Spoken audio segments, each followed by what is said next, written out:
Ladies and gentlemen, boys and girls, welcome to the UGC League. This is going to be Lamperkat plus 4 Rude Dudes versus eSporks. I love that name so much. I am your host, Cptn.Canuck, and we are going to be enjoying a wonderful best of 2 series here in the Western Invite division of the UGC League.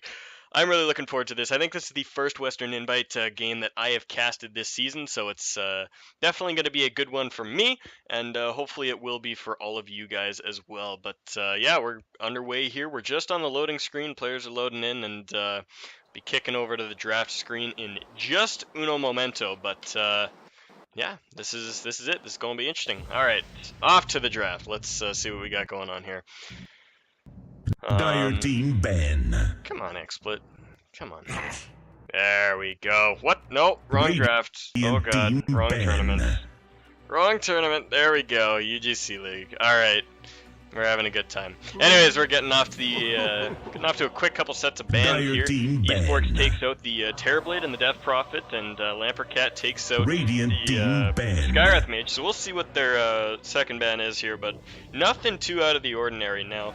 We've been seeing a little bit of variance in place from some of the top-level teams. A lot of teams are opting to take out heroes like the IO, the Brewmaster, the 10 seconds Lycan remaining in the first phase, but at this level of play, we're still seeing, 5 seconds a remaining. fair amount of Terrorblade, Death Prophet, Razor, Dire team and pick. Skywrath bans out here. So, you know, nothing too out of the ordinary, nothing too special that we can take from this. But the Tide Hunter's going to be the first pick from eSporks, and that's a really, really strong one. The Tide Hunter just, I mean, he is first pick material all day, every day. He is just wonderful for any team composition, really. There is no team that Tide Hunter does not fit into.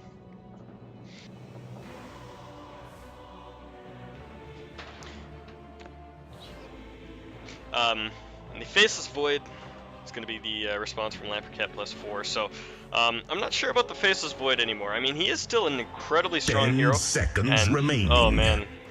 Earth Sorry, boys. Professionalism here. My girlfriend's tablet is ringing in the background. That's it's alright. We'll get that dealt with. Anyways, the Earthshaker and the Faceless Void going to be picked up from Lamperkat plus 4. So I'm liking this so far, but yeah, the Faceless Void, he's been kind of an iffy pick. Like, teams haven't been prioritizing him as heavily anymore because he's not as versatile. And I think the just kind of the nerf to the Chronosphere has made him a difficult hero to work into a lot of lineups, because heroes like Phantom Assassin, heroes like Tiny can really work well against him because the passives are no longer disabled in Chronosphere. So if you get a Phantom Assassin and he doesn't have a Monkey King bar, you can really hold him down. Anyways, heading back over to eSporks side, they've dipped into their reserve time here just a little bit as they're looking for their second pickup, trying to think of what would go well against this. And there's a whole hell of a lot of options, not too much that I can really call out at this point. But something they might want to consider right now is you know, getting very aggressive in their laning phase, because even if it doesn't mean an aggressive tri-lane, but rather roaming duo, you could cause a lot of problems for the Void. You already have 2 melee heroes down on that lane, which means that they're going to be fairly easy to harass out. But which Doctor going to be the ban out? The Ogre Magi, the pickup for eSporks, I didn't mention that. But yeah, the roaming Ogre with another hero, usually it's the Skywrath, but there's a lot of other heroes you can run with that have been working out very well with 5 very well seconds recently. remaining. So we'll see if that does end up being the case, but Vengeful Spirit is the ban out from Lamperkat plus 4, and I agree with that wholeheartedly.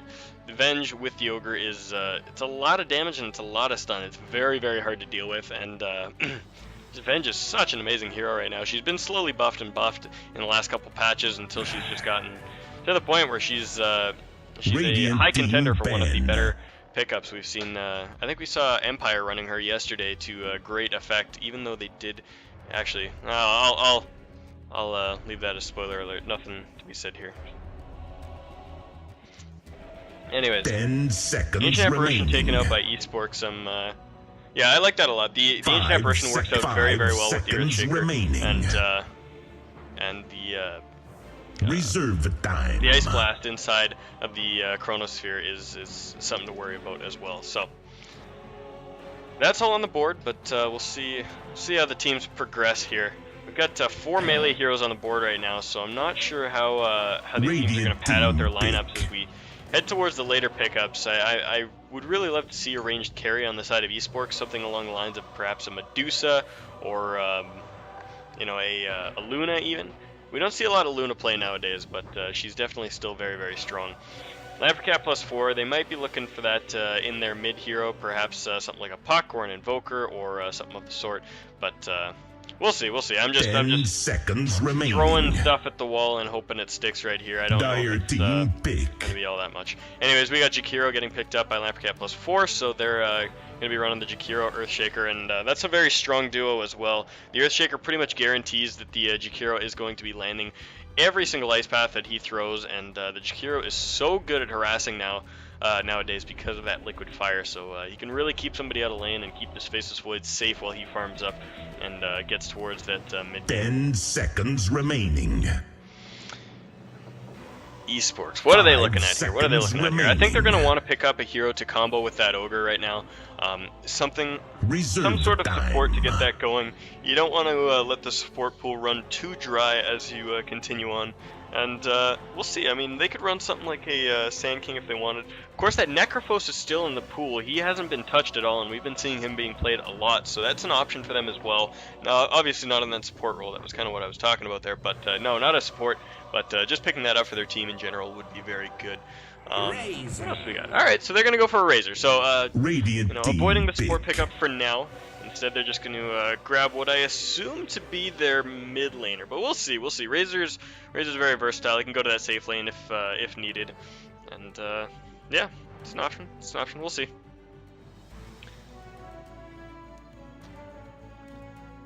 Kind of curious. Yeah, how eSporks wants to pad out their lineup. They got incredible pushing power so far. The Ogre Magi.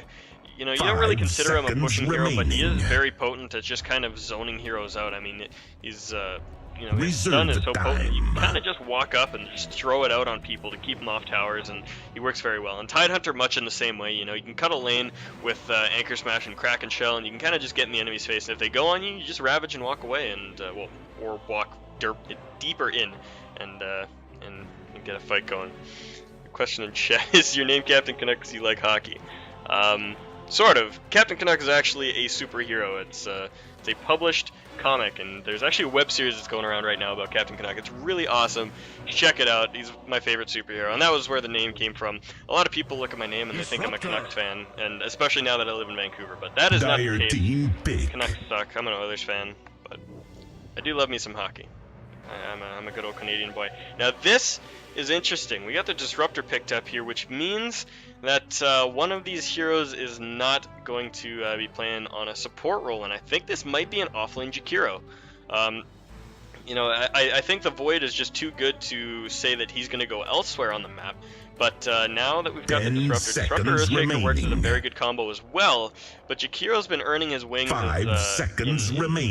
many other roles. He's been played on mid, he's been played on the offlane in some scenarios. And I was watching Universe just stream last night, and he was playing an offlane Jakiro, and it worked very, very well. I mean, all you need to do is get in range to throw a liquid fire, and you're kind of harassing the enemy team out. And supports can't trade with you. I mean, what are you going to do against a Jakiro?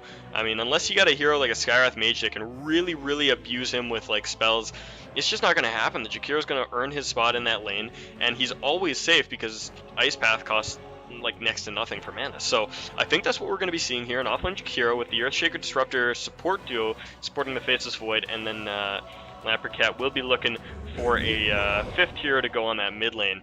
Now Enigma going to be picked up by eSporks, and I'm kind of curious about this because as it stands right now, the eSporks laning phase is not fantastic. I mean, yeah, Tidehunter and Razor are both very good, but considering that you have a melee support in the Ogre Magi, and then you're going to be running a jungling Enigma, it means that whoever your safe laner is going to have to be a hero that is innately safe on their own. Something like a Clink, something like a Viper, something like, you know, even a Phantom Assassin or something.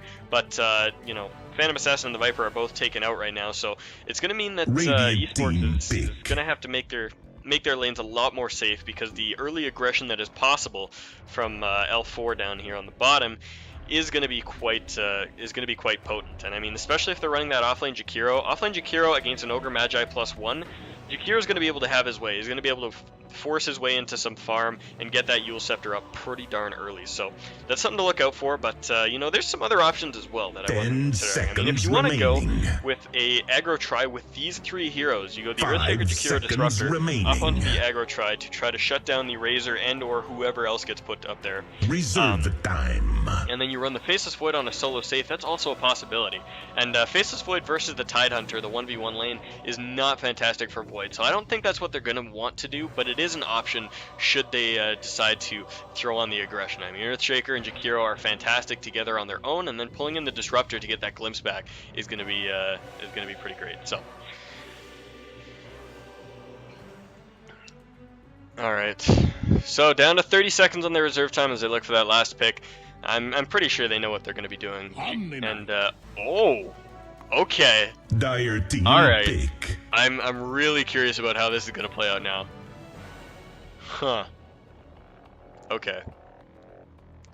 So I'm not sure how this is going to be laned, but I'm pretty sure that this is going to be a Jakiro mid with the Earthshaker Disruptor Omni going aggressive. Radiant And I really like that because the Omni Knight offers so much potency in chasing and just bursting heroes down, and he's so durable. I mean, what do you do against him? You can't counter him. You got to be able to chip him down and force him to use his mana and just force him out of mana, and then you can start to win against an Omni Knight. But early on, level 1, when you got things like the Fissure, you got things like Glimpse and or Thunderstrike on your side, he's going to be dishing out a lot of damage. And I mean, you start out with something like an Orb of Venom.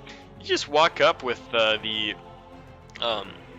Degen Aura and you just start beating on people. So I think that's going to work well, but we'll see how it works out against that Medusa. Medusa, a very tanky hero, especially nowadays that players are starting to pick up the early points in Mana Shield on her as well. That's not something that we saw before. But anyways, let's go back to the default stuff here. I forgot to turn that off before the match. But anyways, who was that? Yeah, Hades the Great calling out for award #1, and the Faceless Void says me too. Both the teams having a little bit of fun as we get in here. But anyways, let's introduce the teams as we get going here. On the side of Lamperkat +4, running a very odd lineup, but one that I think is going to work out well for them. We've got 2C, hashtag Team Fortress TV, I think is going to be 2C for me. As I lay dying, going to be playing on that Jakiro. We're going to Starfish, playing the Disruptor.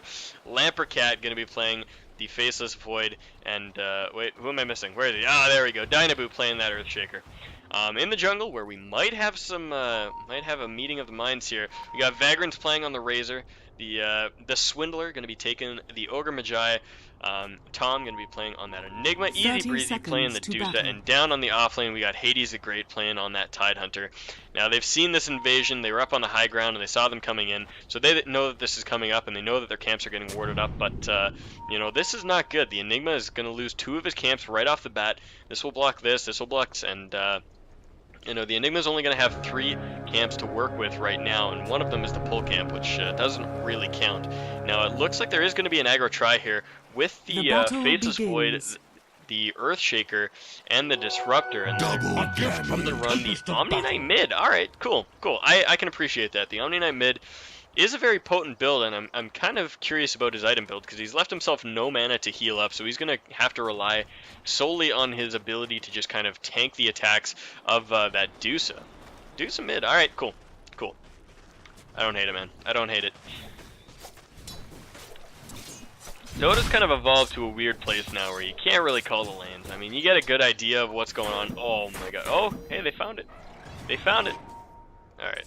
But yeah, it's kind of evolved to a weird place where, you know, lanes don't matter as much because teams are rotating around so much, and support duos are so versatile now that it's just kind of gotten to a point where, you know, you pick a lineup with the composition that you want, with a couple supports, with a couple cores, and then you let that go, and you know, you figure out the lanes afterwards. But you know, it's like I said, it's kind of interesting. But we do have this Faceless Void farming up on the solo safe while the Razor is here as well. Now, normally the Razor should beat the Void, but considering that it's 2 supports against the 1, Dynaboot and we're going to Starfish, you're going to be able to create a lot of space for that Void. Up in the mid lane, though, I'm curious on this matchup, because like I said, that Omni Knight is already out of mana after using his heal twice, and he's down to half health, and I mean, he doesn't have a Tango for another 40 seconds. The Deuce is going to be able to do with him as he pleases.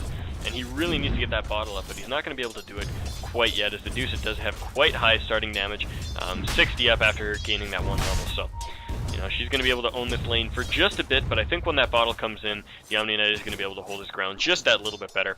Down on the bottom lane, we've got the Jakiro kind of just running house, doing what he wants, and I mean, for now, the Tidehunter's holding his ground, but as the cooldown reduces on Liquid Fire and Jakiro levels that up more and more, he's going to be able to keep that Tidehunter away from him. I mean, once that cooldown goes down to 15, 10, in 4 seconds, yeah, it starts to get really heavy. Anyways, Dynabu controlling that top rune out there, so good thing going for L+4 is that the Deuce is not going to be getting any runes for that 2-minute mark. We'll see if she goes bottle. I don't know if she does, but I mean, if you want to be able to spam out that Mana Snake, you're gonna have to. I think you're gonna have to go bottle. So we'll see if she picks that up. She's got the gold for it, but she's not doing it quite yet. So see what she's waiting on. Anyways, they did deward this ward right here, and the Enigma will find himself a little bit of space in his own jungle to farm up this hard camp. So he's going to get himself a little bit of gold. Smoke Gank coming in towards the mid lane. They're looking for that Dusa, and if she walks down just a little bit further, we're going to see a Fissure come in right here and cut her off. This could get ugly, and oh yeah, she's revealed. And actually, the Fissure not really that great. Blocks off the Omni Knight, and easy breezy. Actually turns around. What's he doing, man? You could have run away from that. No. Turns back, tries to get a kill on the Disruptor, and is not successful. Ends up falling. I'm not sure what that was. That might have been a misclick on the minimap or something of the sort. Because I think if she keeps running down the river, she actually walks away from that just fine. I mean, there was no extra mana on the Earthshaker for another Fissure, and I don't think... Actually, the Disruptor would have had Glimpse, but, you know, if you walk down here, you get glimpsed up to here, then you just walk back to your tower. So I think that... I think she could have gotten out of that. That seemed like a little bit of a misplay there.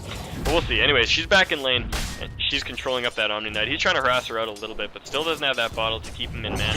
So he's gonna spam out that heal, and he's down to half his mana already. Down on the bottom lane, Jakiro actually getting pushed out quite a bit here, but I think he should be just fine. He's got magic wand charges, he's got a salve, and he's got his boost to walk himself away. So he's going to pop off that salve, and like I said, all he needs is another level or 2 in Liquid Fire, and he should be able to hold out that, Hades the Great just fine, no problemo. Pull maybe going to be contested by Dynabu here. I think he's just going to come over and try to steal off some of the experience as the Ogre Magi farms this up. But this will keep the lane pulled back for now, and Vagrant will be able to get some farm underneath his tower. Not doing too great on the last hits, though. He is 8-2, sitting only above his own support. So, you know, not doing too great. He needs to be nailing these last hits under the tower a little bit better. Like, he just missed one there that was a little bit sloppy. You definitely could have made something a little bit better out of that. You know, he could be doing a lot better. Anyways, Tidehunter, he's in trouble here, man. He's got no man, he's got no way out of this, and Tuesday gonna walk right up, get that burst on the heal, and that will be it. So, bottle secured and the phase boots on the Omni Knight. This is where he starts to get very potent, when he has that mobility and he has that mana to spam out the heal. He's gonna be able to walk on that Dusa and harass her out a bit. I mean, she's still gonna be just fine in this lane, but yeah. And she has gone for that build that I mentioned earlier that a lot of players had abandoned. You know, most players nowadays will get the points in the Mana Shield because it's a lot easier to keep yourself alive, but instead this Dusa has gone for the Mystic Snake and stats, and it gives you a lot of last hitting damage, and it gives you a lot of early brawling power, and it makes the hero very, very potent in early engagements. Now, the Jakiro is going to get his Tranquils brought up to him here. He's going to turn around, slow up Hades, and walk away from this. And I think he's playing a little bit more fast and loose than he should be. Action on the mid lane. I'm missing this. We got a Fissure going out. Looks like it held down easy breezy for a second, but now we're going to Starfish. Finds himself caught out behind the tier 2 tower. No mana to do anything with, and the Omni Knight's trying to hold him out. He's walking forward. He's looking for easy breezy. Will he find it? I don't know. One more auto attack. Is he going to find it? I don't think so. 2C forced out of here, and Dynabu actually misses the Fissure. Doesn't get the kill, and is going to have to walk away from that. Looks like there's going to be no blood spilled here. Tidehunter coming in, not enough mana for Ravage, or not for Ravage, for Gush rather, but he does have the Anchor Smash and won't find it. Can't get himself that close, but yeah, 6 minutes in and only 2 kills being spilled, but both of them going the way of L+4, and Hades the Great not really caring too much here. Regenerate, bottled up by the Omni Knight. Gonna take that and heals up his pal while that mana is charging up. Maybe we're going to run down, steal that rune. And now, like I said, as the supports have rotated out, the Razor is starting to secure himself a little bit of farm. He's coming back in this lane, 18-5 compared to the 26-7 of the Faceless Void, and all he needs is that little bit of space as the supports are moving out. But, I mean, all of that has also meant additional pressure on the Radiant side, as we've seen that, well, I mean, it's been back and forth. It's been pressure on the Dire side, but it has meant that their Faceless Void is getting into a lot of trouble.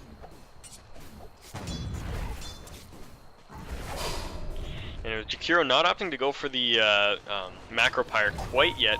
Instead, he's opted to max out that Liquid Fire right off the bat, and I don't disagree with this one bit. The higher that spell is, the more power he has over the Tidehunter in this lane.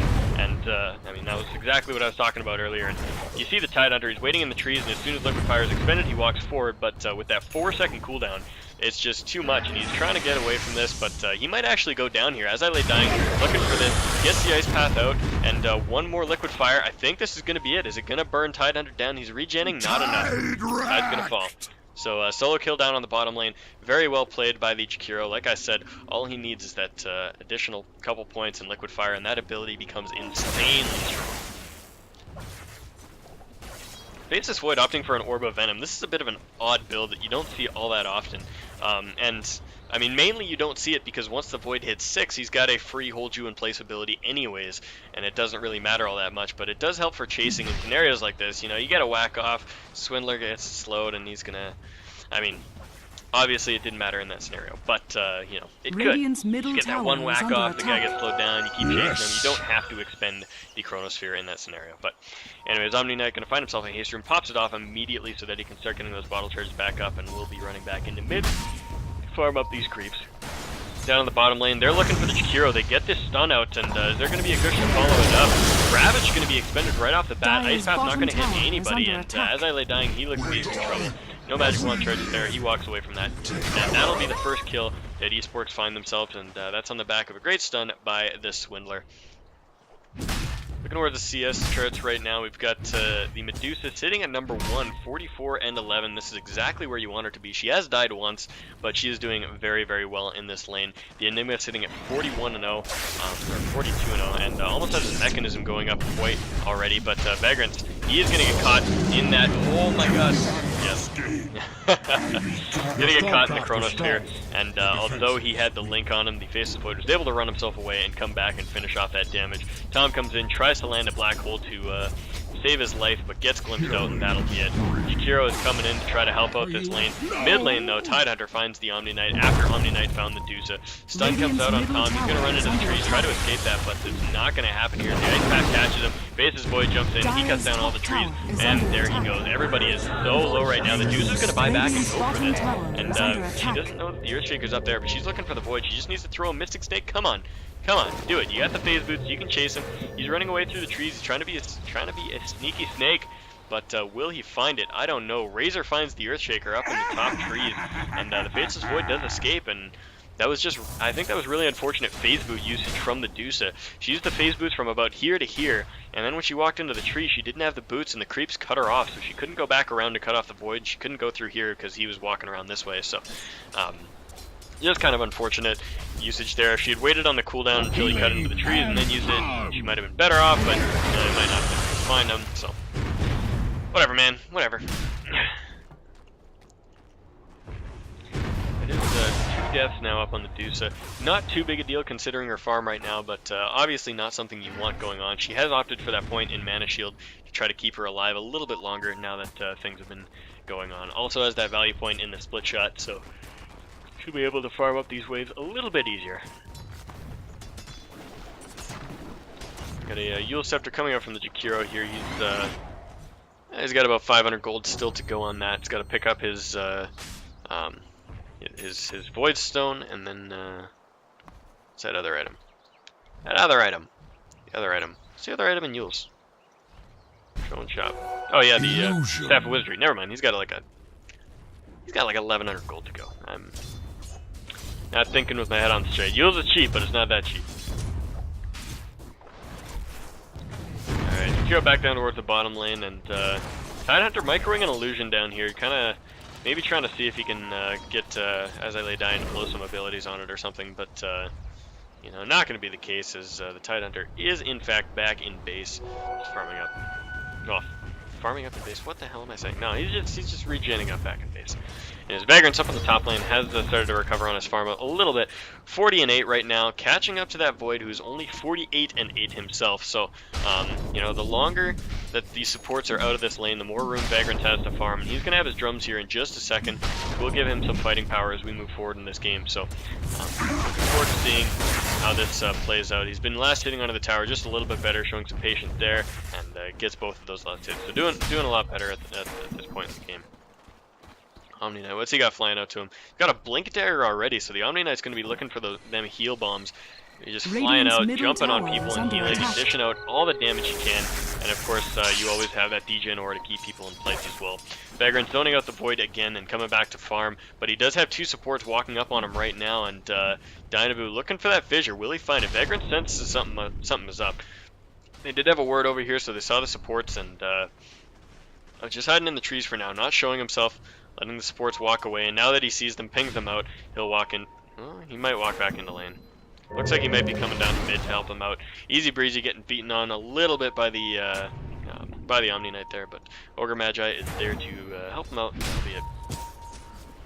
Dire's bottom tower is under the one attack. thing that's kind of cool about this core Omni Knight position is that you really can't do much to him. And oh man, Hades the Great is going to walk right into two members of the other team, going to ravage it right off the bat, finishes off the Void with little to no trouble. He limps back as the Enigma, but it's not going to matter. Dynabu is dropping so quickly, and after a couple more auto attacks, he should fall. There goes the Fire Blast from the Ogre Magi, and that'll be a kill. Hero down on the bottom lane, picks up a tier 1 tower in the meantime, and you know, that'll be alright for him.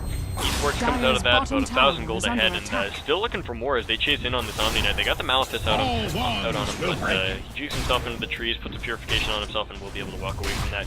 That said, Easy Breezy and his friends over here will be able to bring down this tier 1 tower. There's going to be a fortify, but that's not going to matter all that much. Enigma goes down to bottom to try to help out their tower as they fortify as well, but it has lost quite a good chunk of HP. 600 HP going down to the Jakiro as he walks down there, and this is the danger of that core Jakiro. He gets so ugly, and he's going to have that Eul Scepter up right now, and he'll be bringing himself that as we speak, and yeah, the Euls on the Jakiro just makes him so scary. You get that Euls, you drop a Macropyre, you drop an Ice Path, and somebody is held in place for a good 300 to 400 damage, and then you can pursue with your slows, and shit just gets really ugly. And I think teams are starting to realize that and starting to really bring him into the limelight. Eyes without a face unseen. Getting to see a lot more play nowadays. Medusa spotted out here by Dynabu and Lamperkat. They're going to run right in here. Goes in the Mask of Madness, and the Chronosphere are going to be popped. Looking for Easy Breezy, but he is so tanky, and he only falls after the Omni Knight pops in and drops the heal. And I mean, the Void, even with the Mask of Madness up, just wasn't dropping the kind of damage he needed against the Medusa. With that shield up, it was just too much. And Vagrant's getting jumped on here. Blink heal, exactly what we were talking about, and there's no way he's walking out of that one. Pops the drums, but it's not going to happen. The Macropyre helps finish that off, and the tower goes down as well. So we see two tier 1 towers down on the side of on the Dire side. Is under attack. Only one sitting fallen on the Radiant. Hades the Great, man, you're looking for a Blink Dagger, but you got to get up there and help your team out, or else you guys are going to lose that tier 2 tower. And you know, Lamperkat +4, they're looking very aggressive as they move in here. They got the Liquefier up on the tower. Ice Path going to hold down Tom as he TP's in. Not going to be able to make anything happen out of that. Some coming to him on the courier. That's a full mechanism coming in. And the Ogre Magi is there to kind of zone him out, throwing in the Fire Blast. Actually, sorry, not the Fire. Well, throws a Fire Blast and an Ignite. Radiant's bottom tower is under Looks attack. like they will deflect him for now, but I think if Lamperkat really wanted to push that, they could have gone for it. Anyways. Radiant's bottom tier 1 does fall to creeps, so 2 towers down on both sides of the board, but this Dusa is really what we should be being scared about. I mean, sitting at the highest CS on the board at 15 minutes as a Dusa, I mean, that's kind of to be expected, but it's never something you want to happen. You got to shut that Dusa down really hard, and now that she's sitting on that Helm of the Dominator, she's going to have that extra little bit of survivability as well as the lifesteal to keep her sustained as she farms her way through the jungle here. Alright, smoke popped off by We're Going to Starfish. It just gets the 2 of them, but it will be enough for them to maneuver around, maybe find something. I mean, the Disruptor, if he catches somebody out, finds a glimpse, he should be able to make a fight happen here, but gonna scout out their Ancients, drop a ward. Okay, that's cool. I didn't know you could drop a ward on this stone from over here. It's a little bit of interesting trivia there. Good for all you players to know. There's a lot of cool new ward spots around the Roach Pit. A gift from the town sorceries of Ale. Anyways, Omni-Knight clears out a ward while he repels himself to make sure he doesn't get jumped on, and then he walks away from that, no problemo, finds himself an illusion rune, and fill up his bottle, keep him safe for now. Disruptor, what are you doing, man? Working down towards bottom lane, and he is... Was that the dire side pinging out? I think they might know he's there.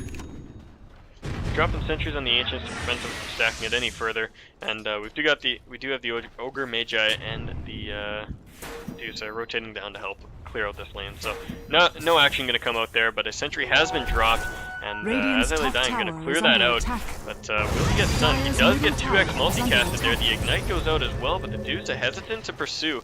Doesn't jump in on that. I think she really could have. I mean, a couple auto attacks with Mystic Snake might have finished off the Jakiro. Dyer's middle tower Chooses not to do it, but 2C in the meantime gets the mid tower, and so no longer a tier 1 standing for the Dire side. Only one remaining up on the top side of the Radiant. Yeah, the stack is going to be taken up by Easy Breezy right now. Got the courier flying around here, just kind of spotting out this rune, or this wardstone. Words are eluding me today, man. I'm calling runes wards and gushes ravages and all this crazy stuff. It's not been a good day. Anyways, Tidehunter chasing in on 2C, but he is way too fast. He's going to walk himself out of that. 2.5k sitting in the bank. Generally in this core Omni-Knight build, you want to be going for Sanjiyashi next. We'll see if that's the case, but Tom finding himself in a lot of trouble here. Pops off the mechanism, but he's only just trying to stall out, run through the trees, maybe juke himself away for a little bit, but he does end up falling. 9-5 the kill total now at 18 minutes and 8 seconds into this game at Dota 2. So Lamperkat +4 definitely looking like they have the edge here. I mean, if we look towards the graphs, it is, you know, it's a slight edge in the terms of net worth, but the XP is still on the side of eSporks. So, you know, it could go either way, and I think with this farming Easy Breezy, it's going to be a very dangerous late game for L+4. So, you know, they're really going to have to address this or be in a lot of trouble as we go through here. Anyways, as I lie dying, drops the Macro Pyre, looking for Hades the Great, but he just doesn't care. He didn't need a lot of damage from that Macro Pyre, and instead just kills off the creep wave, and Jakiro is going to be forced out. Does have the support coming in from the Earthshaker, no blink on Earth though, so he won't be able to make all that much happen. But yeah, as I lay dying, just kind of forcing his way in here, and now he might actually be in some trouble. The drums popped off, they're stealing the damage, but a great fissure holds them out. They're not going to be able to get away with anything from that. Maybe they find 2C, but actually, Vagrant caught in the trees. I didn't even realize this was a dead path. Anyways, the Ravage goes out, they finish off the Earthshaker, and now they're looking for 2C. He's going to run himself away from that, no problem. And Vagrant stuck in the trees, blocked by the creeps, not going to find a way out of that, and Jakiro walks away completely scot-free. Does have a mechanism sitting in his stash right now, and they get out of that. So they do lose the Disruptor, they do lose the Earthshaker. Actually, was the Disruptor even there? No, the Disruptor was off in the middle of nowhere. Who killed him? Enigma found him. Okay. Enigma finds the Disruptor, finishes him off, and that ward was probably spotted. Anyways, we got a DC out from 2C, and we're going to have a pause as we just wait around here. So anyways, let's take this moment to take a peek at some of the charts and look where everyone's sitting. With the item status right now, we're looking at a Mask of Madness and a Maelstrom up on the Faceless Void. Nothing too special there. He could have a lot more at this point in the game, but hasn't been farming as efficiently as he could. And I mean, he is still sitting pretty high up, but I feel like he could have more. Maybe not. It's 212, 90 CS. That's pretty damn good. That's pretty damn good. Okay, maybe I'm just overestimating how far he should be in this at this stage. I think I am. I think I'm just crazy. But anyways, the Omni-Knight has got himself that Phase Boots, Blink Dagger, we talked about that. The Yule Scepter and the Mechanism up on the Earthshaker. Just Arcane Boots, no Blink on the Jakiro. I said Earthshaker. I was staring at Earthshaker. I looked at Jakiro. I said Earthshaker. Anyways, Earthshaker got himself Arcane Boots. That's all. We've got an Urn of Shadows picked up by the Disruptor. Helped spam out those heals on his team. Mechanism, Soul Ring up on the Enigma. Got the beginnings of an Aghanims and a Soul Ring on the Ogre Magi. And the Drums of Endurance on the Razor, Arcane Boots, and very close to a Blink Dagger as the Tide. Actually, his Blink is on the Courier. Yeah, there it is. And Easy Breezy, he's got himself the Phase Boots, the Helm of the Dominator, the Akia, and what I assume to be the beginnings of a Lincoln Sphere. But we'll see if that's the case. I think it should be. Lincoln's still very strong to do so. Dire's middle tower Golden XP is grass, under we looked at attack. those already. About 1,000 difference in net worth, not all that significant. About 4k XP in the favor of eSporks, though. Radiant's So top tower they're is feeling under good about attack. their XP advantage, and that'll be Radiant it. Yeah, he's up on the structures top are lane. Easy breezy fortified. farming a little bit too far forward. Actually, just pops off his ultimate, realizing that he's going to get jumped on here, and it does cut out Lamperkat. Will he escape from this? I don't think so. So much damage coming out between the Disruptor ultimate, between the Macro Fire, and the Faceless Void beating on him. And you know, I think if he had waited like 0.6 seconds later to pop off his ultimate, maybe he escapes that, but I don't know, man. He just shouldn't have been that deep in. He was, you know, pushing the tower from back here, and that allowed the Faceless Void to TP in up in these trees right here. And as the Deucer ran back, jumps over, and that's all there is to say about that. Top tier 2 going to face some pressure here as L+4 move their way in towards this lane. And, you know, do eSporks plan to defend this? They don't have the Deucer, they don't have the Deucer ult, they don't have the Ravage. So I don't know if they can. This might be a free tier 2. Dire's structures are Fortify's going to come out, and they do have the Enigma Eidolons. Scouting this out, killing off wards, and it does look like this will be a... I wouldn't call it a successful defense as L+4 just backs away, but they are going to move their way up here. They intend to defend it, and they do.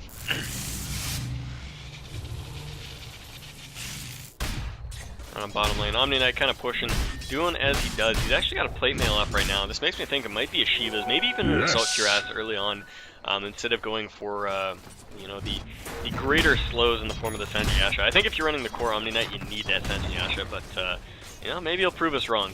It's just so strong in the fact that you get the movement speed, which is fantastic on him. You get the slow, which is also fantastic on him, and it gives you a little bit of strength, a little bit of damage, and the attack speed. It gives you everything that the core Omni Knight really needs. Dire's bottom tower is under attack. Static Field's going to hold the creeps out a little bit here, but the Omni Knight does pick off the bottom tier 2, and eSporks are going to have to trade it for a tier 1.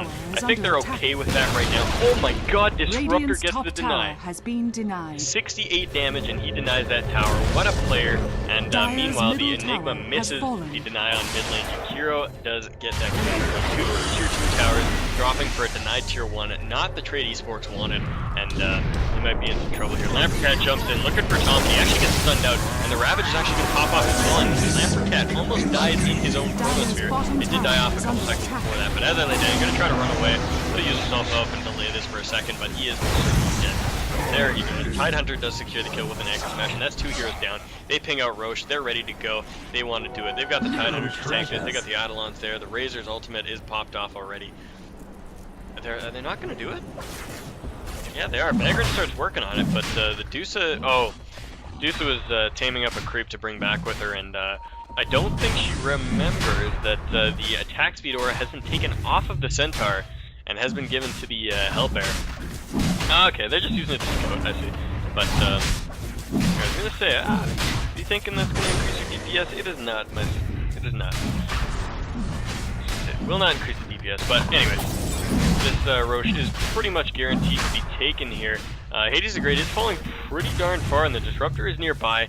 Maybe they can turn this around for some kills, and 2C jumps in looking for the Swindler, and that Ravage, but that Fissure is going to work out for them. Easy breezy. Actually, Vagrant picked up the HP World. He's very low. They realize that he's going to die, but the Deuce ult goes off, and with the Razor coming back up, this might be very, very dangerous. Guardian Angel gets popped off here, and Lamperkat jumps out of this fight. The Macro Fire has to drop down on 3. It is doing work right now. He's great, about to fall.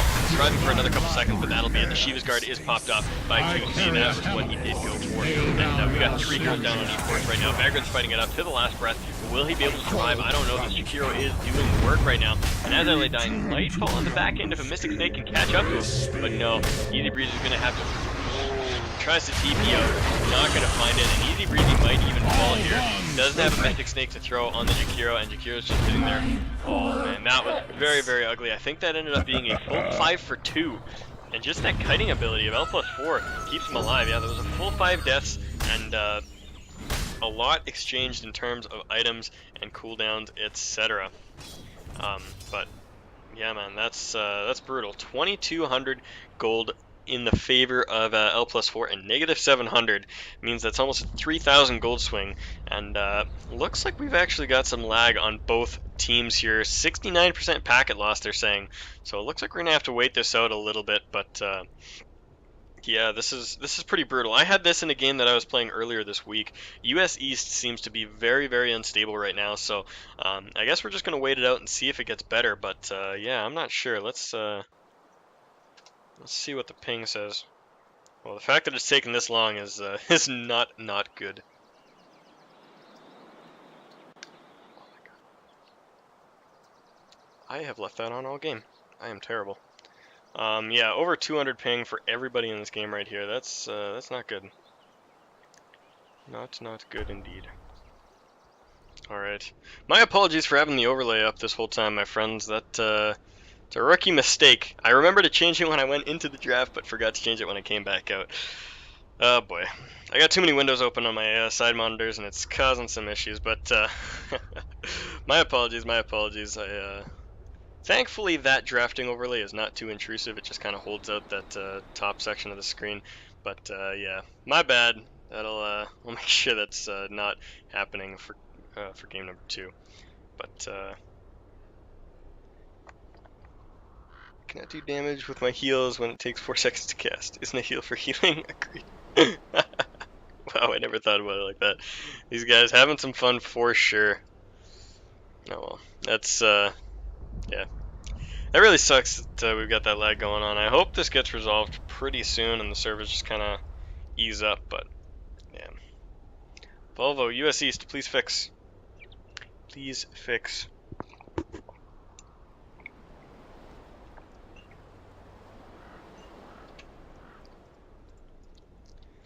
Tidehunter's going to disconnect. Probably just going to try to reconnect and see what happens, but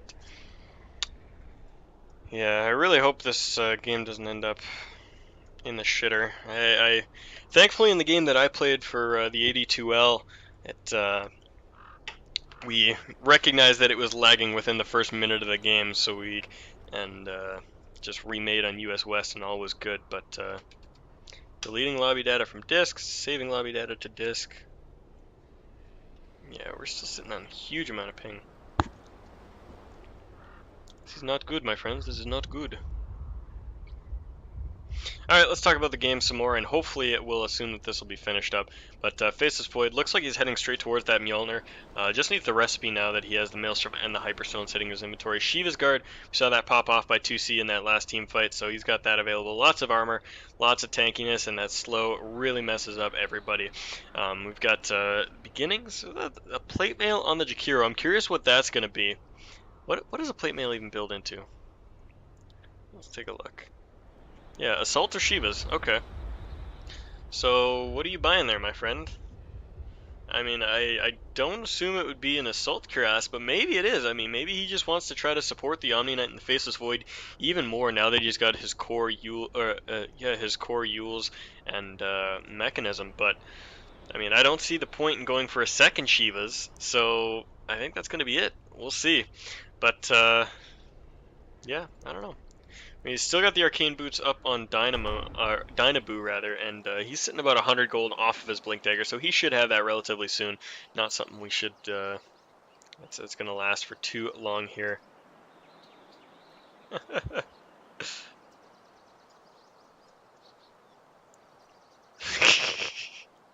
Oh man, these posts. Alright, but yeah, the Disruptor here, he's got himself a gem. And so they're going to try to use that for some dewarding, get themselves a little bit of map control now that they got a bit of a dominant position here. eSporks got a Blink Dagger up on the Enigma, and curious what he's going for. Oh, he's just going to pick up Power Treads now. The Ogre Magi has not made any progress toward that Aghanim Scepter since we looked at him last. Not doing too great overall, but you know, he's doing acceptable, I guess. The Dusa now sitting a little bit closer to her Lincoln Sphere. She's got enough for the recipe, and that means that she's sitting about 800 gold off of the full Lincolns altogether. The Tidehunter going for an Urn of Shadows, and the Razor trying to get an Aghanims up now. Not too much else special there. Take a peek at the graphs and see where we're at. We're seeing that a an approximate 3k net worth swing in the favor of L+4, and we've got about 3k XP in the favor of eSporks. So looking pretty similar to how we saw it earlier. Gold on one side, XP on the other, and you know, this game is still anybody's to take. But I mean, this Dusa is still kind of the X factor. I mean, if she gets up to that Lincoln's, gets up to a couple more damage dealing items, she's going to be sitting in a much stronger position. But she just hasn't been finding the space that she needs today.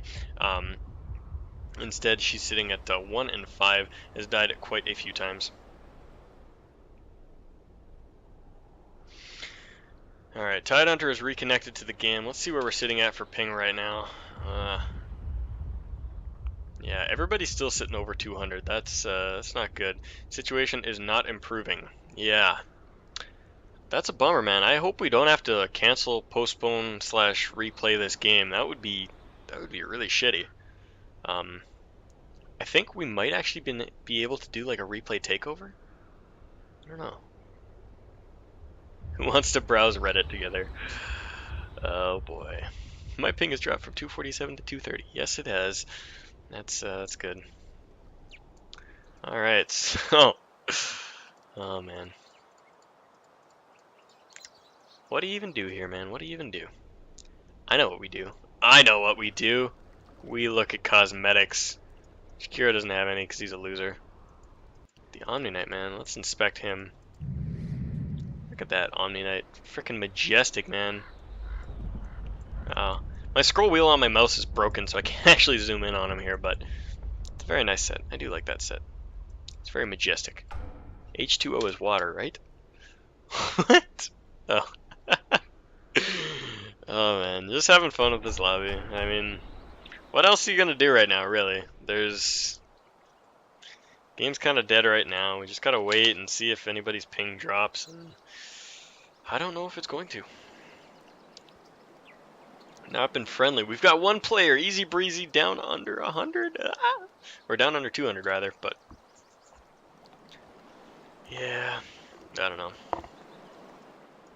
This is actually an incredibly even game. When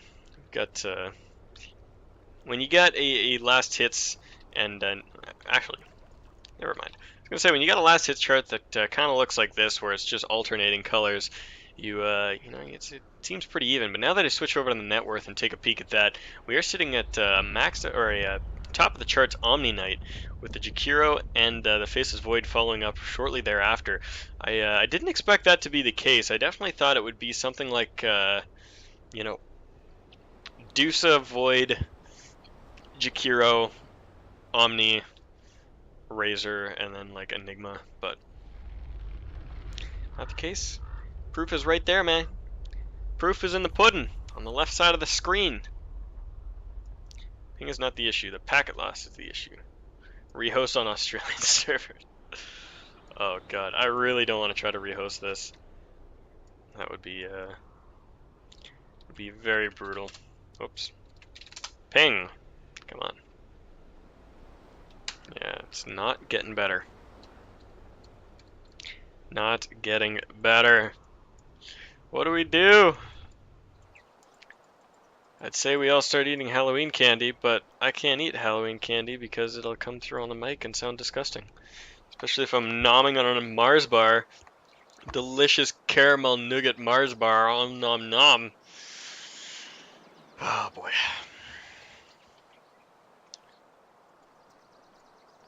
Warding, nothing too interesting in terms of wards right now. We just got that one obs from the Radiant side over here. And then a, the hell are they pinging? I don't know. And then the one Dire side ward up here in a defensive position. So, yeah, nothing too interesting here. I must pee. Alright, Lamperkat, you do that, bro. People drawing on the map. I might as well draw on the map. It looks cooler when I draw on the map because it makes like 50 lines for every movement, and I don't know why. I think it's because it assumes I'm like drawing on the ground or something, but whatever. 15 to 11 at 24 minutes in. You know what? Let's take a small detour here.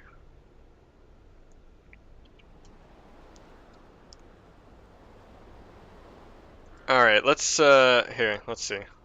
Oh, is ping good? People are saying it's good. Oh, it's good. It's good. All right, so they're gonna give it 30 seconds. I was gonna pop up Dota and start pulling up some stats on these teams and see where we're sitting at, but everybody seems to be sub 100 ping. We're gonna wait for a couple seconds, and all right, I think we're good in terms of packet loss here. So we'll see if the teams are ready to go, but yeah, hopefully the rest of this game plays out a little bit better here.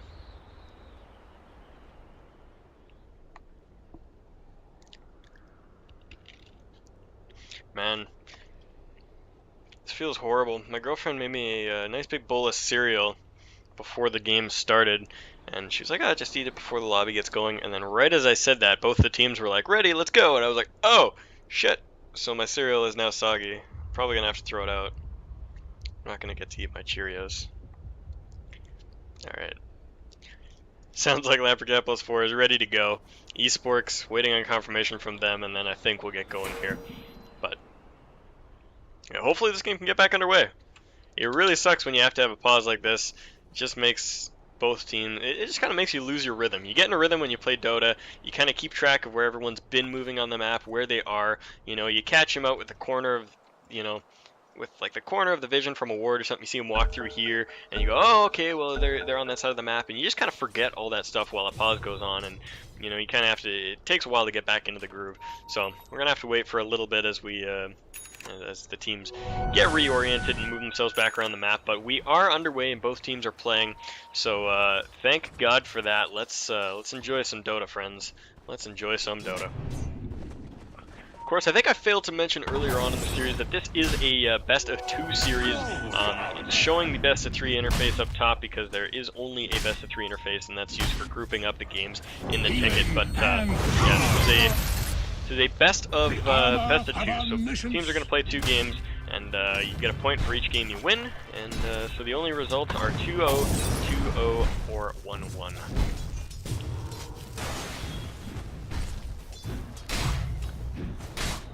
Anyways, it looks like L+4 is getting ready to group up on the top lane. They want to push, get some pressure in, and oh, they're going to find the Dota. They coordinate that very well, so they're not blowing the Chronosphere too early, and there they go. The Chronosphere gets popped off. Lamperkat taking some damage from Vagrant, but walks away with the speed boost from the Chronosphere, and Vagrant is going to have to walk himself away from that. Might actually find himself in a little bit of trouble if he gets ice pathed out here, but not going to be the case, and now, the rest of eSports is kind of posturing up to see what they can do here. I don't know if they want to fight without the Dusa, but they are certainly making a move for it. Ice Path catches 2, Tom jumps in, drops down the Midnight Pulse, and really is Black Hole. I don't think, as I Lay Dying gets taken out without the use of that, and they're taking the pursuit. Hades the Great moving forward, blinking into the trees is 2C, he'll get out of that, and the Faceless Void jumped back down towards the lane. So they trade the Dusa for the Jakiro. I think that's totally fair, and does favor the Radiant side quite a bit, even though the gold change was a little bit further in eSports' favor, and the XP change was pretty much identical. I think killing off the Dusa is a lot more of a strategic benefit, as you know, you got to keep her down, and she still doesn't have that Lincoln Sphere sitting at 26 minutes into the game. I mean, despite having good farm, she is not in a position where she is very strong. So, you know, as long as you can continue to keep her down, you'll be very, very strong, and I think the teams are really counting on that. We're going to Starfish, finds the by Haste Rune, decides to just grab it for himself, not wanting to get caught in a scuffle with a big bad Tide Hunter as he's moving back down the river.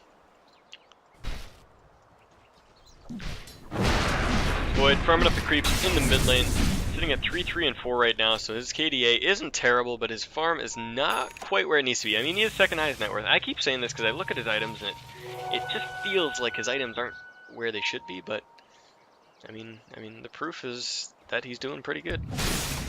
Net worth is second highest. He's got some items. He's got a half decent KDA, so I don't know what I expect out of him, man. I don't know. Maybe I'm just the Asian parent of the Faceless Void. You don't do good enough. Apologize if that was offensive to anybody. It's been an internet meme for a while. I think that's tasteful enough humor. My apologies if not. Anyways, Earthshaker has picked up that Blink Dagger. About damn time, and Tide Hunter disconnects. Damn. Check the ping once more. It looks like it's good for everyone, so this might just be a local issue. Tide experiencing a bit of lag or something of the sort. E-crash. Okay. Yes, Roadrunner internet.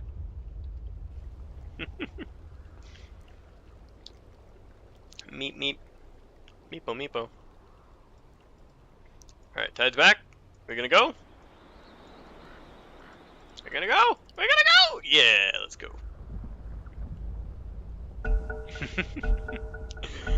Oh boy.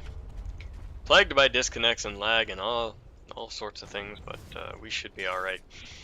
Anyways, 2C looks like he's moving towards an Aghanim Scepter now. He's got that point booster up, and I really, really like that Aghanim. It offers so much on the Omni Knight, and it gives you an extra glyph, gives you just that extra duration on the Guardian Angel, makes you very, very potent as a team fighting within these fights, and it can really work to shut down the Dusa because you negate a lot of her physical damage. Now, like, catch out, we're going to Starfish. Do they turn and fight this? I don't know. They've got the Repel up on the Disruptor. He's going to drop his ultimate. Hades the Great moving forward, pops off the Ravage, but really catches one. Actually, he did catch the Omni Knight on the backside of that, but now Hades finding himself in a lot of trouble. The Medusa pops off the ultimate, but not going to find all that much with it. And the Disruptor catches himself in the trees. Looks like he was trying to hook in here and TP out, but not going to make it out, and does get stunned up by the Ogre Magi. 2C, man, he's ballsy. He's going back in. He got the Jakiro with him, but he does get stunned up, and now they can turn this back around. eSporks could really make a fight out of this, but the Swindler is kind of waddling away, trying to make his way out of this, and Vagrant just keeping up with As I Lay Dying, and will he find the kill? I don't know. The Jakiro is very beefy between having the Max, between having the Euls, and that Magic Wand. Will he be able to find himself out, or find himself a way out? I'm not sure. The Faceless Void, meanwhile, jumped forward, killed off that Ogre Magi with the Omni Knight, and now Vagrant is going to find himself amidst two heroes that can do a lot of damage. He's got a little bit on his side, but not going to work for him. Gets stuck in the Chronosphere, and triple kill going the way of Lamperkat. That fight was incredibly awkward. It spread out in like 4 different directions. Dire's middle tower is under attack. Yeah, that was just odd. That was very, very odd. Tide Hunter was like caught in the static storm over here, so he had to walk forward, and he ravaged here, and it caught everybody around here, but kind of, yeah, I don't know. It's a weird fight, man. It was a weird fight, but coming out of that, actually, wow, that was the pause duration. But anyways, Hades the Great trying to run himself away from this. There is no fissure quite yet, but oh man, they glimpse him back, and the Earthshaker blinks forward, and now Hades the Great, he's going to take a fall for sure. The Faceless Void is looking for him. And negative burn charge goes out, but he purges it almost instantly with the Kraken Shell and will walk away with 10 HP. Oh man, that was the luckiest Kraken Shell of his life, and he will escape because of it. That was good of you. Damn. Very, very close. Very, very close.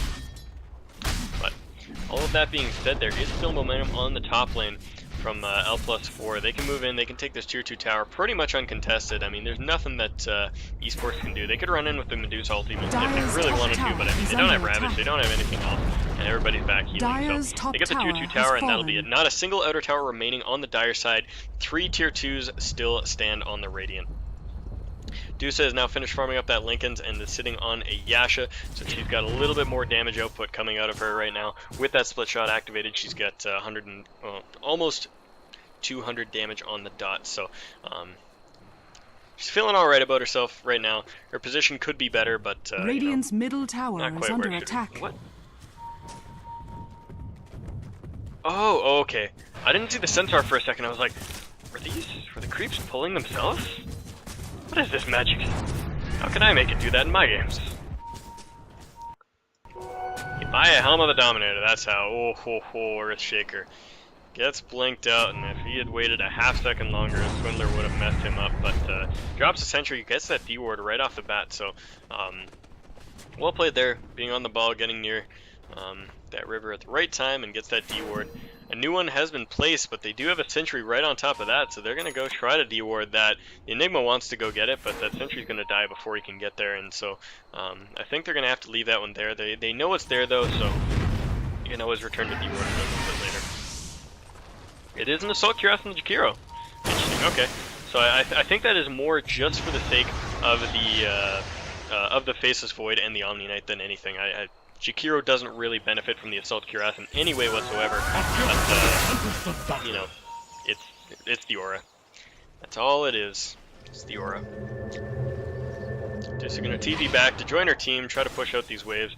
Realizes she might be in a little bit of trouble up top, as I think she saw that Omni Knight illusion coming towards her and figured she was in trouble. So TP's out, back towards the mid lane, farming up, getting what she needs to. She is still sitting on top of the CS charts, and so that's really what she needs in this game, is just that farm. She just needs to get a little bit more damage, get to a point where she's a lot more potent, and she can create a very dangerous carry out of herself. Juicy runs himself into a Razor, and Razor don't care all too much for your magic community, my friend. He walks away and does actually manage to blink out as the Razor didn't get the attacks off. But oh man, that Chronosphere, a little bit sloppy off to the side, but it does still catch Vagrants, and they will kill them off. Basically, covering very low, but oh my god, 4-man Black Hole, this is absolutely huge, but can they follow it up? I don't think so. It's knocked out, and Tidehunter is going to follow the Enigma has already, and there goes the Ogre Magic. He is gone in just a second there. He goes straight down on the side of eSporks, and despite an amazing Black Hole, there was nothing to follow it up, and eSporks are going to take a huge blow, which will include their ranged and melee racks on the mid lane. There's only a buyback on the Enigma, and I don't think the Dusa and the Enigma can do enough without the Black Hole active. So they're going to throw out a Fortify, they're going to try to stall this up as much as they can while the Dusa pushes up bottom, but I mean, you lost rack for sure here. And I mean, if Lamperkat +4 really wants to, they could push the issue and they could go down to bottom, get the tower, maybe even the rack there. There's still 10 seconds before anybody of note is back up, and that's exactly what they're going to do. They're going to go bottom. Ogre Magi is up, but he can't do all that much, but besides maybe throw out an Ignite, and he still has runs the risk of getting jumped on. 3 big items popping out at the exact same time. Omni Knight gets his Aghanims, Medusa gets her Manta, and the Assault Cuirass finishes up on the Jakiro. Jumping forward is the Omni Knight. They're going on the Tide and the Ogre. They've got the stun out on the Swindler. Easy Breezy has come back to defend this. Pops off her ultimate, pops off the Manta, but the illusions get popped off almost instantly from that Macro Pyre. Are they going to find more kills out of this? I think they might. As I let that drop pretty low, jump on the ground, gets picked up by the Enigma, and 3 heroes go down. eSporks defend successfully, and the Razor escapes with only a fragment of health, but it is enough. They do lose a melee Rax during that fight, but they do defend. And this is starting to get into that hairy territory of the game, where you know, Dusa really needs to be a big factor, and she's starting to come back. She's starting to get to a point where she can carry this game, but will it be too late, as they've already lost 3 out of their 6 barracks, and Roshan will be taken now by Easy Breezy. I think they've got the ability to take this no problem. Malefic's going to go out on that Omni Knight illusion. They're going to clear that out and go up towards Roche. Now the Omni Knight is there. Actually sees Tom up on that cliff and he goes for it. But oh my god, Tom with the bait. He saw the Omni Knight there. He knew he was going to come, and so he waits till Omni Knight blinks, and then he blinks himself away and traps the Omni Knight up on the cliff. Now Omni does have his blink back up, but he's going to have to use it to get out defensively. Almost 5 heroes up on this side of L+4, so maybe they can come over here and do this, but Vagrants and Easy Breezy are not dishing out the damage that I would have expected them to, and the Roshan is taking a very long time to fall. Can L+4 maybe make something out of this? The Void doesn't have enough mana for the Chronosphere, but yeah, they're going to let the Roche go, and Dusa gets it, and they're going to walk away from that, no problemo. So I really think that L+4 could have contested that, but the problem was that they didn't know how slow eSporks was taking that. I think they expected what I was expecting, was that, which was that it would take a lot more time to clear, or a lot less time to clear with that Roche, rather. But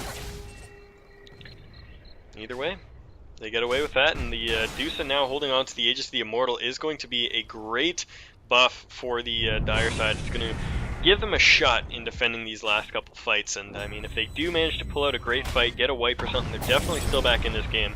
But I mean, as we can see from the golden XP graph, it is now in the favor of L+4 on both sides.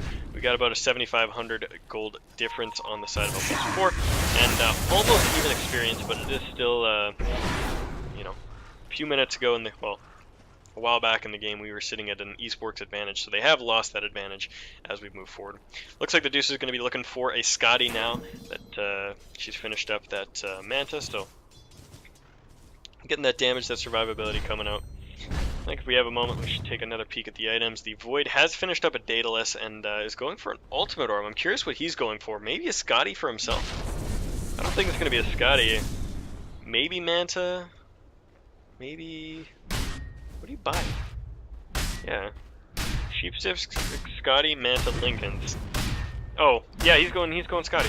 He's got the 2 orbs up on his courier there, so Scotty Void, cool. Alright.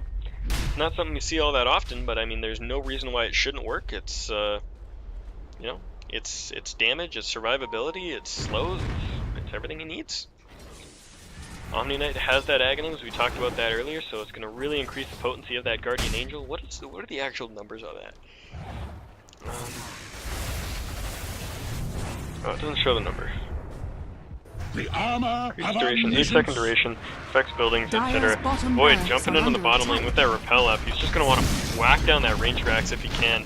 And as that repel wears off, he's going to walk back away from that. And you know, there's nothing eSporks could have done about that. Yeah, that was very well played, very smart, very calculated in how they did that. They made sure they got the repel up, and he just blinked right in and did his damage. So there's that Rax, and that's 2 full sets of Rax now being taken.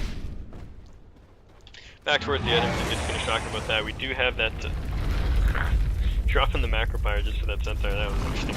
Assault Cuirass on the Jakiro. I'm still curious about this. Like, I mean, it's good for the Void, but that's about it. Blink Dagger up on, yeah. Invisibility. Support's really not finding all that much farm, but it doesn't matter because their cores are doing so damn well this game. The Enigma's sitting a little bit better off than his opposing supports. He's got that Blink Dagger mechanism, and I think that was a stolen gem, not a purchased gem, but you know, he's still got a lot of net worth sitting on him right now. Yoga Magi halfway to his Aghanim Scepter, and actually a little bit more than half as he's sitting on 1,500 gold. So only needs 500 more to complete that Ags. Blink in the beginning's a refresher on Tide, but he's still a ways off of that. About 200 more till he can get the Perseverance, and then another 1,800 for the recipe after that. So he's still looking at quite a bit of farm before that full refresher gets up. And of course, we've talked about the Medusa's items a couple times now, so let's not go back in on that. But what's L+4's game plan for the next little while here? I mean, the Dusa is farming pretty well, and I mean, it's I don't think you can push into the Dusa with Aegis, but you know, the time that eSporks have bought themselves with that Aegis is going to allow the Dusa to get a little bit scarier. And I mean, if she can get that Scotty up before the next fight, I think she'll be sitting in a very happy and comfortable position, even if the Aegis does expire. And oh yeah, she's got the full Scotty already. I didn't notice the ultimate orb on the courier, so she goes and she picks it up, and there we go. 2,400 health on her, and with split shot activated, she's dishing out almost 200 damage. And they find the Omni Knight. There they go. They're gonna jump right in on him. He pops off the repel. Gonna try to run away from that. Pops the Shivas. Gonna hold people down, and will he get out of this? I don't know. Pops off the Guardian Angel. I gotta stop saying popped off, man. Like 4 times in a row. Uses the Guardian Angel. He's trying to walk away from this. I don't think it's gonna happen though. There it goes. Multicast catches him out, and the Ogre Magi gets that kill. 500 gold in his pocket with the full Aghanims ready on him. So Shakiro pushes in bottom with that macro pyre, but I mean, he takes the fall. That's a good chunk of gold going towards the side of eSporks, and you know, definitely not a game-changing kill right there, but it does help. Every little bit helps, so I guess technically it is game-changing. But there goes the Aegis. Deuce is going to lose it, and now, like I said, even without the Aegis, I think she's still pretty confident with that Manta. Pops off the ultimate, and there we go. Is she going to be able to fight this up? I don't think so. She got the stun off on 4. She's trying to fight. She's got the split shot going, and the Tide blinks in, but gets chronoed right up, and the Tide, or not the Tide, the Face is Void. Doesn't want to fight that anymore, realizes he can't kill the Dusa, and instead TP's right the hell out. Now I think that Dusa needs to go straight for a butterfly. So once she gets that, she is pretty much unkillable. I mean, we saw 4 heroes fighting her there, and with that ultimate getting used, she survived. So I don't know if she... Oh, she's just using its stack, maybe? Is she gonna send that back in stack? No, she's got the centaur following her. You don't get the aura anymore, buddy! You don't get the aura! You need to go find one of them burrs! One of these guys! It's even got the centaur swiftness aura. Come on. You need a burr. You need a burr. I mean, I guess it's cool to have that stun around, but, yeah. Finding what he needs. New treasures. Anyways, Easy Breezy picks himself up a bounty rune. A little bit more gold in his pocket there, so enjoy that. No buyback available though. I'm actually curious about buyback status here. We've got buyback on 3 members of eSporks and 2 members of L+4, so the people that it really matters on though are the Void and the Dusa, and neither of them have it, so we can call that even across the board. Assault Cuirass finished up now for the Razor, so he's got that attack speed that he can offer his team, gives the Deuce a little bit of a buff as well, and you know, not going for that refresher build, but I think the Assault works out very well considering that team. You can really put a lot of buffs on this Dusa to make her absolutely huge. You get the Bloodlust on her, you get the Assault Cuirass aura near her, and you know, she can start doing some significant damage. Yeah, she's just using that centaur to pull again, but yeah, she had that following her around. What? But yeah, they're defending these creeps pretty darn well. This tier 4 hasn't taken a lot of damage, so I think for now eSporks are stable, but they really need to take a fight in their favor, and like I mean entirely in their favor, like 100% 5-0 wipe to really swing this game back their way, because they're in a precarious position now where if they trade 2-3 or 3-2 or whatever, they still can't do anything with it. And you know, as long as Lamperkat +4 makes sure that they don't completely throw all 5 heroes on the fire, I think they're going to be okay, because at the very best they can backdoor, they can, you know, cause some damage around the map. The Jakiro has built himself into a very strong pushing hero and cause a lot of damage around the map. You know, the Chiro is actually going for a Crimson Guard right now to try to mitigate some of the damage leading out, but oh my god, the Omni Knight, he's going in, pops off the Shivas, but not going to catch anybody, and that push ends up being all for naught, and instead, the entire team of eSporks looks for the Faceless Void and chases him down, finishes him off, and in the meantime, the rest of his team looks to see if they can cause some havoc in the base, but it's just not going to happen.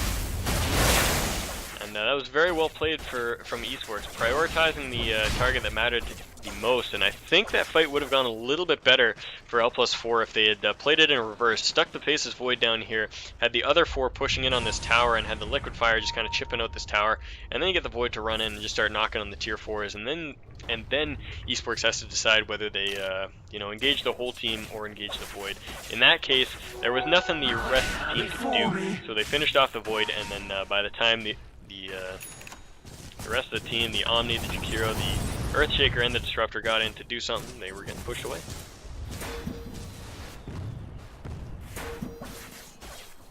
Razor getting pinged out here. Looks like they want to go on him, and the Disruptor's nearby. He can cause that glimpse if he really needs it, and oh man, here we go. 2C jumps in. Got that Shiva's ready to go. Not going to use it quite yet though. They get him trapped inside, and there goes the ultimate. Vagrant is going to die here for this. No doubt about it. There he goes. He's trying to run away, and will he take it? Maybe no. Echo Slam expended, and Earthshaker gets the kill. And what? Oh, Razor actually did get the kill on Disruptor with that Lightning Storm. But in the meantime, Jakiro gets himself a little bit too close to the Roche pit and ends up falling to the Tide Hunter. So they're looking to maybe get a free Roche out of this. And they're keeping the Centaur Conqueror near here. You don't get the attack speed, buddy. I think they're just using it to tank, so Easy Breezy doesn't get bashed up. But either way, that's another Aegis going to Easy Breezy, and it's going to make this game very, very hard. Puts eSports in serious contention for a comeback here. I would love to see it. 2C jumps in, pops the Shivas, and he's going to walk away, no problemo. That's kind of the glory about this build that he's gone for, this super tanky build with the Shivas, is that no matter what you jump into, you can kind of get away with it, because there's not enough hard lockdown on eSports to really hold you in place. And I mean, there is a lot of lockdown. There's the 2 Fire Blasts, there's a Malefice, there's a Gush, there's a Ravage, but it's still not enough because of how tanky you are. And now the Tide has a double Ravage available, so eSporks, despite sitting in a very poor base situation, they are in a fantastic fighting position, and I think they could take this game very easily. The XP is still back in their favor, and they're starting to bring the net worth graph right back down towards equilibrium. As they lay dying, Yakiro has picked up that Crimson Guard now, so he's feeling a little bit tankier. Scotty finished on Faithless Void, and not too much else notable. 4 staff on the Earthshaker. Almost a Aghanims for the Disruptor. He's about 800 gold off of that. BKB on the Enigma. That's something he needs quite heavily. Cheese getting picked up by the Ogre Magi. I didn't see that drop. I thought that was a second Roche, but maybe, yeah, no, I was wrong. That's the third Roche. Alright, we good. We Gucci. And Blink Refresher on the Tide. All he needs. What does a hero truly need? Well, they need a Blink Refresher. That's what they need, Mr. Shopkeeper. 47 minutes, 42 seconds into this game, and this is pretty significant. Oh man, 2C jumps in on Hades the Great and decides not to pursue. I think if he had really pushed his luck, maybe he could have beaten the Titan down to kill range, but I think that would have been a very, very long shot. He probably wouldn't end up paying for his life with that, so walks away from that. Probably the good call, and escapes. No problemo. Gotta pause here. Are we hitting more? Are we hitting more lag? No one's lagging. Just got issues. What are the issues? Come on. I'm kind of curious what Disruptor's been doing with his inventory this whole game. He's got like the 2 Iron Branches just sitting there since minute 1. Got a random Tango sitting in his stash as well, and that gem has never left his stash for the entirety of the game. I think he might have picked it up and just like thrown it in there for safekeeping, but yeah. Disruptor, what a silly guy. I think he might have just realized he couldn't hold the gem, so I think instead he's I think instead the Disruptor's goal with that gem was to just kind of bring it out, do a warding tour, run around, de-ward with it, and then stick it back in the stash so that he doesn't risk losing it. Because in a game like this where there are no actual invis heroes or any invisible threats on the map like Techie's Mines or something like that, you know, it is quite often very wise to just bring the gem out for 1 run and then send it back on the courier, and then in a couple more minutes when you see the enemy team moving out and dropping wards, then you take it for another run. But again, they're going for this kind of 4-1 split. And the Jakiro's actually in the mid lane this time. It's kind of 3-1-1, but they got the Void pushing up on his own, and this didn't work out for them last time. I think they really need to switch it up and go for the 4 on top and the 1 on bottom, but I mean, should it come to this? Oh, alright, so they're going in.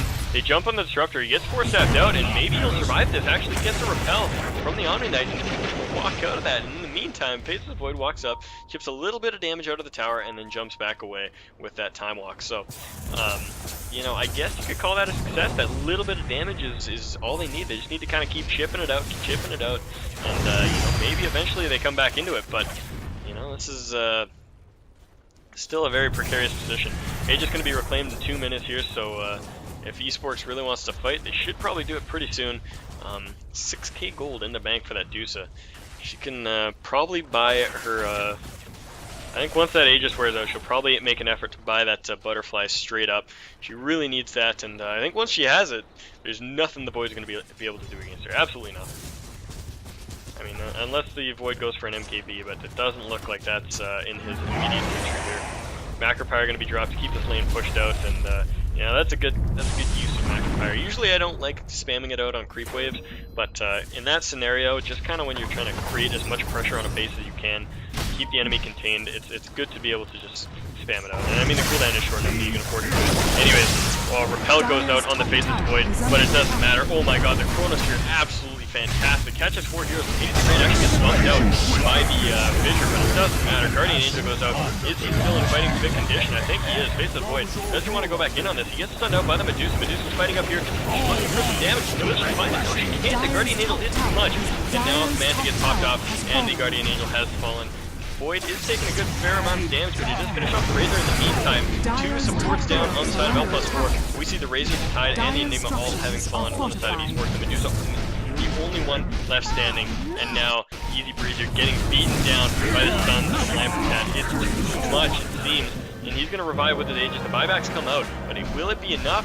The Void is just going to wait and fight him out on it, and with this Scotty, he can't walk away. Brilliant pickup, the stun's coming out, easy breezy, trying to walk away from this. What are you going to do, man? You can't make it out, and this is going to be a second death.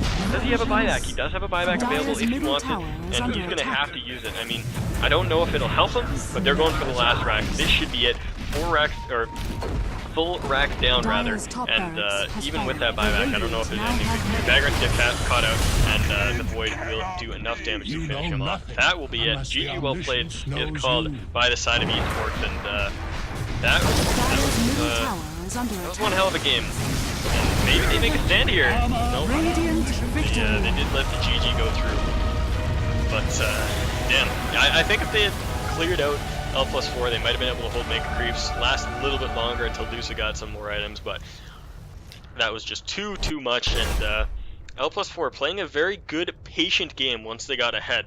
And I mean, despite some brawls not exactly going their way, and despite the Medusa getting really incredibly farmed, you know, they were able to cause some havoc by just kind of chipping out buildings where they could, getting pushes where they could, and taking every single opportunity that they could to advance in on the dire side base. So fantastic game here. We'll be going into game number 2 in just a momento here. So stay tuned, stick around. We'll have the lobby up in just a moment and should be underway within 5 minutes. So cheers, and I will see you again in a couple seconds here.